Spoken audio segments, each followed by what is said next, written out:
Welcome to the Young Surgeon Symposium on Business Management.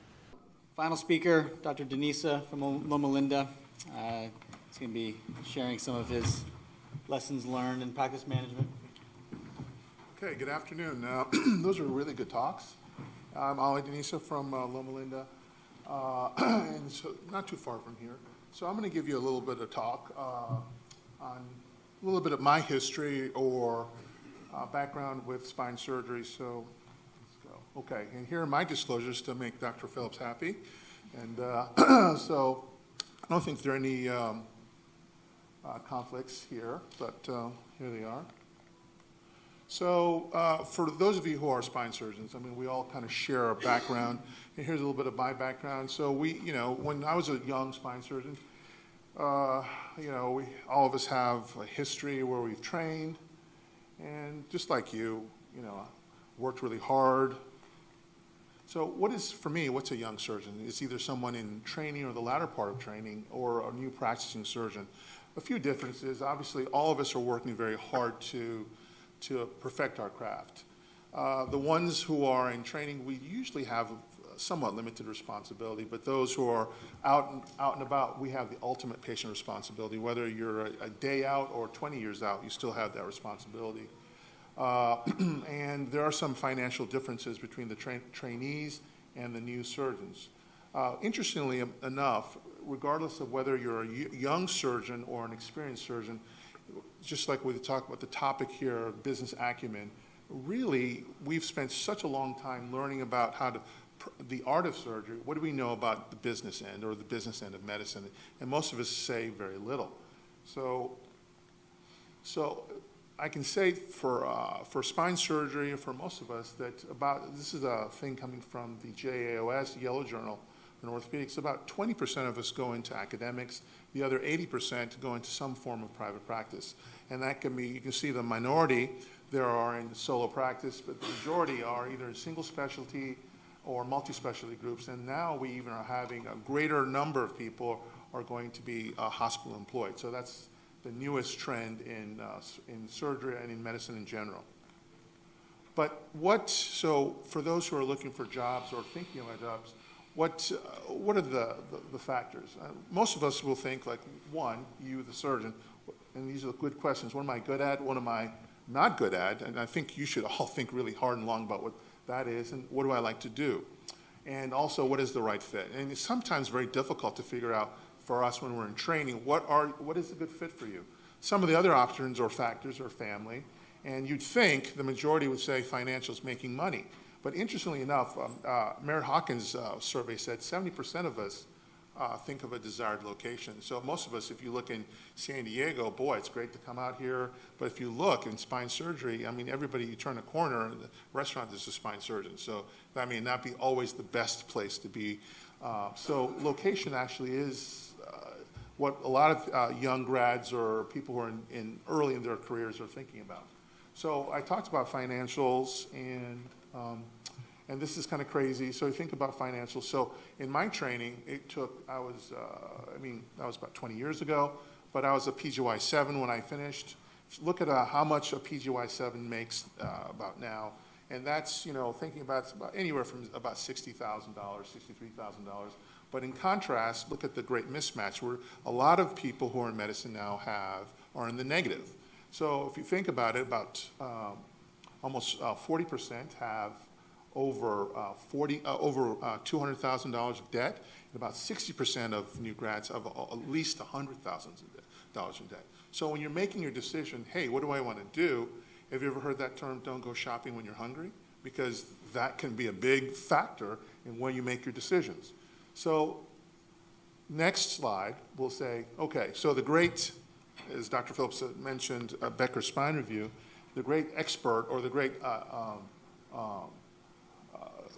the book on spine surgery is the Becker Spine Review. So this kind of tells us, hey, look, you're in dire straits, but there's good news in your horizon. Look at that, what it says about for the median, this is the median annual salary for an orthopedic spine surgeon is about $750,000. Now that is a lot, and also for a neurosurgeon it's a little bit less because that factors in pediatric neurosurgery, functional also, but that's still quite good. Now, for those who are in academics, unfortunately, we make about 15 to 25% less. But that also depends on faculty rank and whatever, if you have a directorship of some sort. But look, there's also a regional variance, and you can see that, at least from this, the Midwest seems to be the Shangri-La of earning an income. So that almost puts you in the realm of either a very good minor league baseball player or a reserve on an NBA team. So that's really actually good money for someone who is in the negative initially, and then think about what's going on. Now, in the bottom, it says there what usually the entrance or the entry-level salary. It's still very good compared to someone who's making only about $60,000 a year. So, interestingly enough, then when you go, and it's even better when you look about a young surgeon. So usually I said a young surgeon is somebody probably in the first part of their career. After the 2-year guarantee, there's good news. You even make more money. Look at that. It's almost $1 million.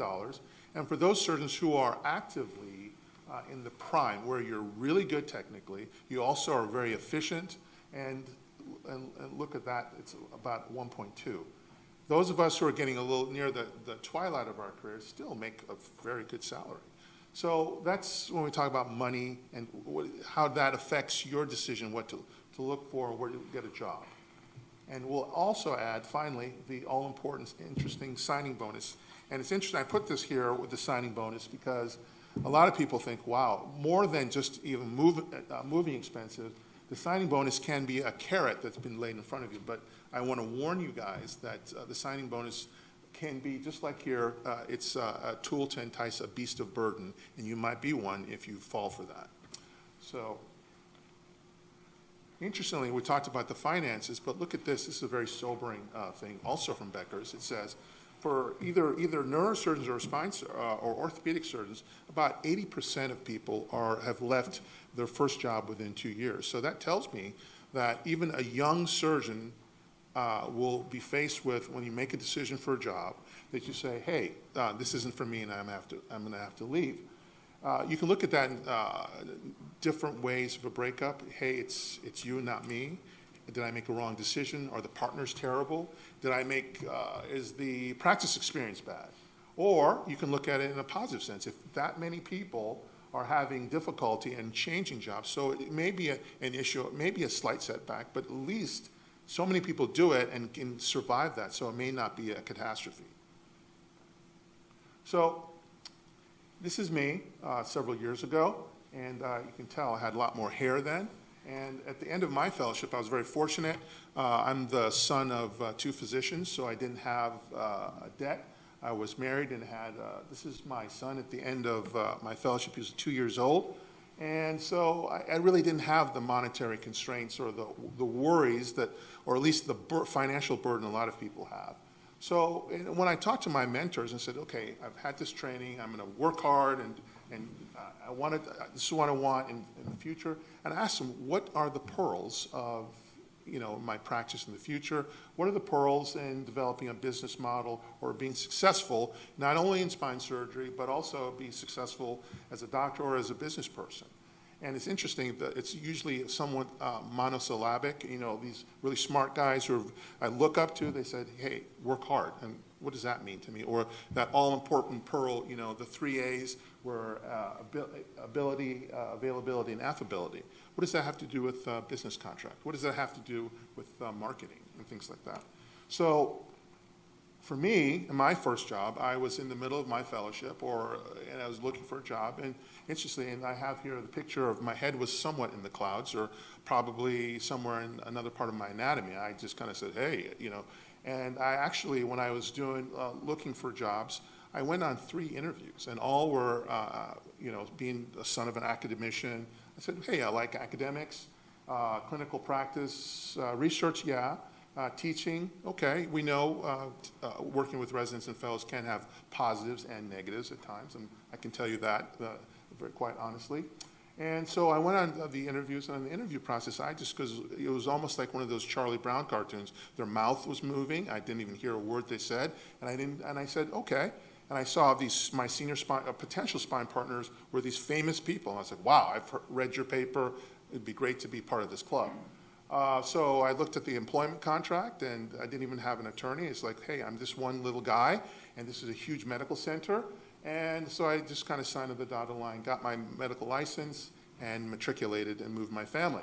Well, that was all good, and I started as a young attending at an academic institution in the Southeast. Interestingly enough, when I got there, the promise was, hey, look, you are going to be busy, you're going to show up, and you're just going to see, and they didn't lie, it was true, but interestingly enough, my practice was 80% in the community hospital of academic center, and if you guys can see, that's Grady Medical Center. It's in Atlanta, and it's very busy, and the majority of the patient population are patients who are IV drug use, Hep C, and guess what? And so I was very busy and took care of pus. And I took care of pus and other people's disasters, people who had drug abuse, and I actually got very good at doing deformity surgery, and I mean bad deformity surgery.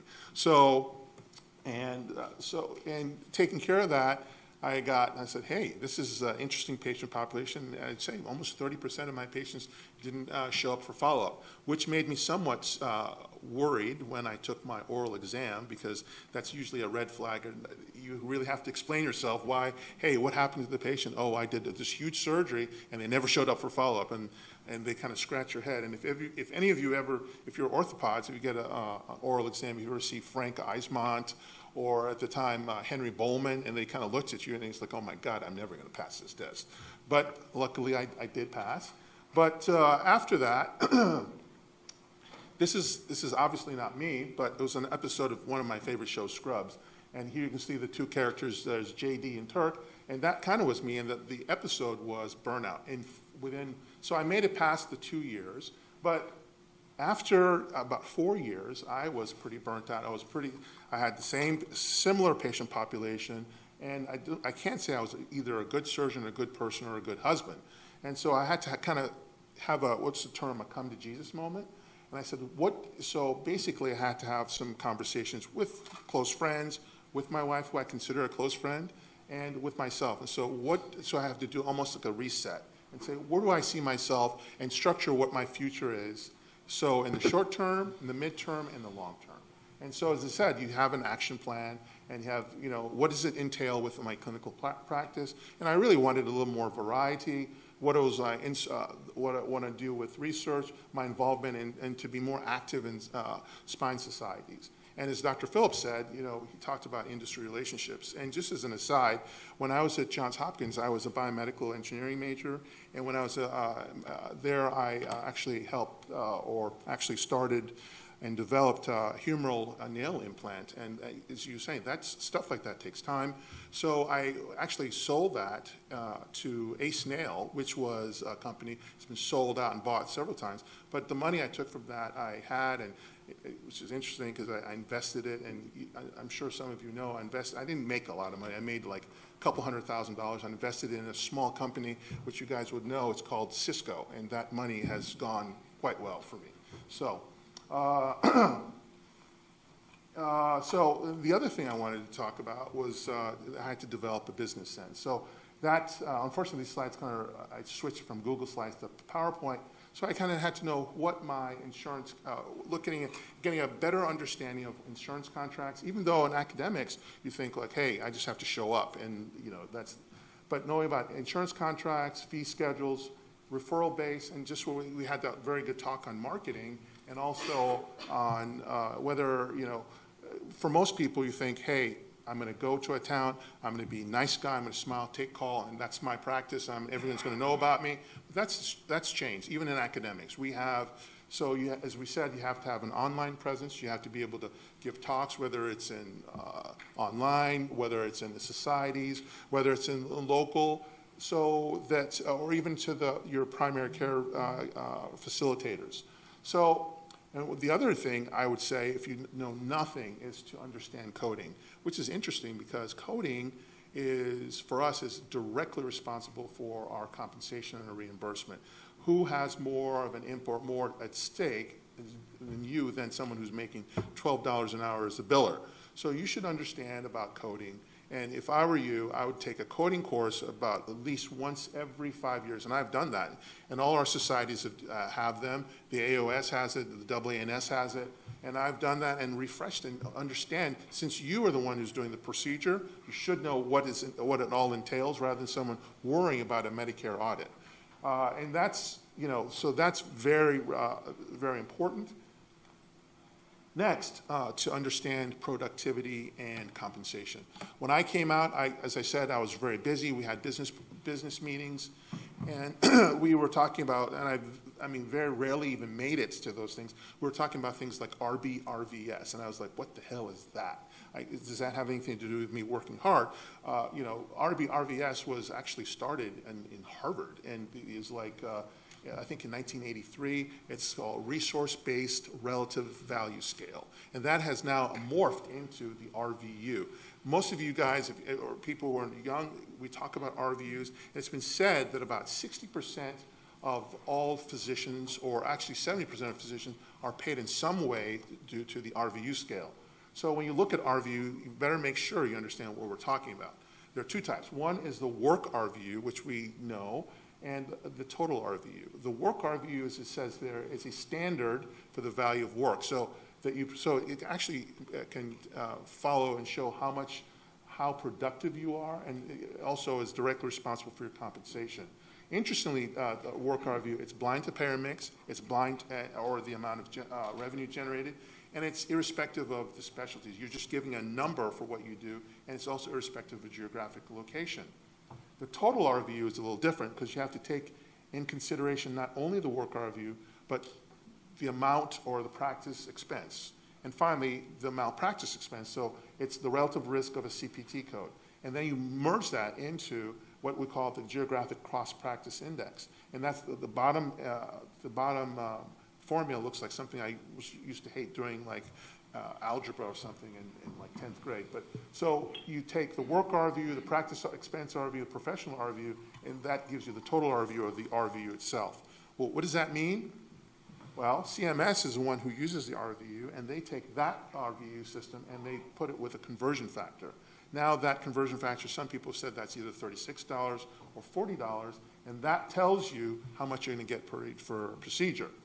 So interestingly enough, I was going to say, for those of you looking at jobs, the median RVU for a spine surgeon a year is about 12,000 RVUs. If you are 75th percentile, it's about 16,000 RVUs.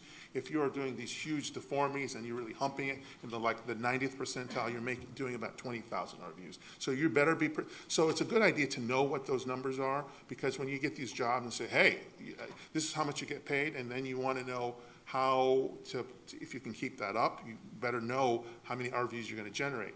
And I just actually talked to, since I'm a member of NASA, I talked to Allison Waxler. She also, if you look at Spineline, they kind of show you, they give you CPT codes and kind of say, this is how much you get. Well, with the conversion factors, with the RVUs, and so I took pretty simple procedures that can be done and looked at surgery centers, for example, like ambulatory surgery, TLIF, direct lateral, as well as an ACDF, and you see the Medicare payment. Well, what does that mean? So that's the Medicare payment you get. So that's what Medicare pays you. That's government pays you. But what about private insurance carriers? Most of us know that you can bill 200 times but what are you going to get paid? So well, in California, we see certain things and say, what's a good payer? Well, they pay 100, you hear it, they pay 110%, 120%. And then workers' comp is a mixed bag because it depends where you are. For example, in California, we usually get anywhere from, for workers' comp, 120, 130% of Medicare. Now, those of you, if you deal with workers' comp, we know we have poor outcomes, the patients, the paperwork, is it really worth it? However, a good friend of mine who finished fellowship or did residency with me in St. Louis, he says for an ACDF, single level, he gets paid by workers' comp $18,000. So 10 times what I would probably get. That's why he makes $2.5 million a year. Okay, all right. So the other thing about in business is to get a good idea. Those of you who are into solo practice or well-managed practice have to understand about overhead. Overhead is basically what it takes to run a business. And there are lots of facets to overhead, and it's a good idea to kind of understand what it takes to run a practice. And look at the things, salaries up there, wages, obviously you got to pay not just yourself, but the people who are out there who are working for you. EHR, electronic medical records, is a big hit, medical supplies, all these things. Outside professional fees, marketing, but look at this, I put there, for example, professional liability insurance. Why is that a big deal for spine surgeons? Well, guess what? That's a big deal for us, okay?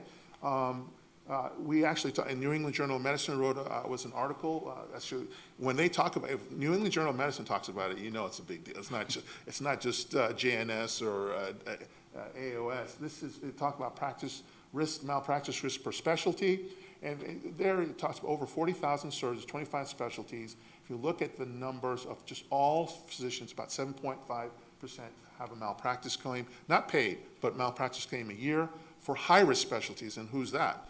Spine surgeons, okay? Neurosurgeons, orthopedic spine surgeons, or OBGYN, and almost 20% have annual risk. And if you look at by age, even when you're getting to from the young surgeon to the in your career, by age 45, 88%, almost 90% will have at least one claim, and by 65, pretty much everyone gets a claim. So what does that mean for those of you who are a spine surgeon? Excuse me. Okay, I'm sorry. All right, so you will be sued, and so it's a good idea to know where you practice and know about tort reform. California, that's where I am, and luckily for us, we have micro, we have tort reform cap. So when you're looking for jobs, the key is to get the sweet spot. Do what you love, what you're good at, and what pays well, and the sweet spots, that's the one to hopefully to aim for. And when you look at, when you're looking for jobs, employment contract, don't be like me, at least initially, do your due diligence. Speak to an attorney, talk to your partners, talk to people who preceded you or competitors, understand your compensation. Can you attain those goals? And obviously things like path to partnership, and be wary of signing bonuses. And finally, one of the things about personal business management. So those of you who are married, hopefully you're all married and married well and made the right decisions. When you're out, that is not the time to think of an upgrade. So that could make things very difficult and both financially and personally for you. Spend wisely. So you're not really a millionaire if you spend $999,000. Well, that example is Allen Iverson. He's an NBA Hall of Fame. He made $200 million in his career, and he's penniless. So you can't say he's wealthy. Financial planning, and also take good care of yourself, both physically and mentally. Finally, conclusions. So my advice is just like they said, work hard, okay? Work hard. And so this is Society of Lateral Access Surgeons. For me, when I got out, lateral access surgery was a huge thoracoabdominal approach. Now, I'm taking a second year resident through direct lateral, minimally invasive. Patient goes home the same day, or at least the next day. But also the other things about when you're looking for a job, do your homework, investigate. Don't be dazzled just by pure money. And learn as much as you can about the business of medicine. It's your work, be compensated. And I love this saying, I think Praveen Mumaneni talked about this at a meeting here. Earn your seat at the table, because if you don't, you might be on the menu. And in your personal life, live wisely and spend wisely. And that's my family. That's the 2-year-old kid, now graduate from Virginia. He was summa cum laude. He now lives in D.C., and he is a lobbyist. Okay, thank you. Great, thank you. Well, we are way over time, so why don't we take any conversation to the bar, and appreciate everybody staying so late on a Friday, and thank you to all the speakers for volunteering your time. It was very productive. Thanks.